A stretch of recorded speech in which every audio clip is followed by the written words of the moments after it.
ପ୍ରାର୍ଥନା କରିବା ସମୟରେ କପଟୀମାନଙ୍କ ପରି ହୁଅ ନାହିଁ, କାରଣ ସେମାନେ ଲୋକ ଦେଖାଇବା ପାଇଁ ସମାଜଗୃହ ଓ ଛକ କୋଣରେ ଠିଆ ହୋଇ ପ୍ରାର୍ଥନା କରିବାକୁ ଭଲ ପାଆନ୍ତି।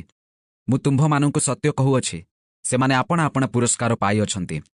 କିନ୍ତୁ ତୁମ୍ଭେ ପ୍ରାର୍ଥନା କରିବା ସମୟରେ ତୁମ୍ଭର ଗୁପ୍ତ କୋଠରୀରେ ପ୍ରବେଶ କର, ପୁଣି ତୁମ୍ଭର ଦ୍ୱାର ବନ୍ଦ କରି ଗୋପନରେ ଥିବା ତୁମ୍ଭ ପିତାଙ୍କ ଛାମୁରେ ପ୍ରାର୍ଥନା କର, ଆଉ ତୁମ୍ଭର ପିତା ଯେ ଗୋପନରେ ଦେଖନ୍ତି ସେ ତୁମ୍ଭକୁ ଫଳ ଦେବେ। ପୁଣି ପ୍ରାର୍ଥନା କରିବା ସମୟରେ ଅଣଜିହୁଦୀମାନଙ୍କ ପରି ଅନାବଶ୍ୟକ ପୁନରୁକ୍ତି କର ନାହିଁ, କାରଣ ସେମାନେ ବହୁତ କଥା କହିବାରୁ ସେମାନଙ୍କ ପ୍ରାର୍ଥନା ଶୁଣାଯିବ ବୋଲି ମନେ କରନ୍ତି। ଏଣୁ ସେମାନଙ୍କ ପରି ହୁଅ ନାହିଁ, କାରଣ ତୁମ୍ଭମାନଙ୍କର କ'ଣ ପ୍ରୟୋଜନ ମାଗିବା ପୂର୍ବରୁ ତୁମ୍ଭମାନଙ୍କର ପିତା ଈଶ୍ୱର ତାହା ଜାଣନ୍ତି। ଅତଏବ ତୁମ୍ଭେମାନେ ଏହି ପ୍ରକାରେ ପ୍ରାର୍ଥନା କର। ହେ ଆମ୍ଭମାନଙ୍କ ସ୍ୱର୍ଗସ୍ଥ ପିତା, ତୁମ୍ଭ ନାମ ପବିତ୍ର ବୋଲି ମାନ୍ୟ ହେଉ। ତୁମ୍ଭର ରାଜ୍ୟ ଆସୁ, ଯେପରି ସ୍ୱର୍ଗରେ ସେହିପରି ପୃଥିବୀରେ ତୁମ୍ଭର ଇଚ୍ଛା ସଫଳ ହେଉ। ଆଜି ଆମ୍ଭମାନଙ୍କୁ ପ୍ରୟୋଜନୀୟ ଆହାର ଦିଅ।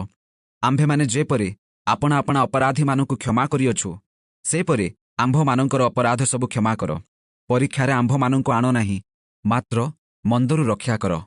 ଯେଣୁ ରାଜ୍ୟ, ପରାକ୍ରମ ଓ ଗୌରବ ଯୁଗେ ଯୁଗେ ତୁମ୍ଭର। ଆମେନ୍।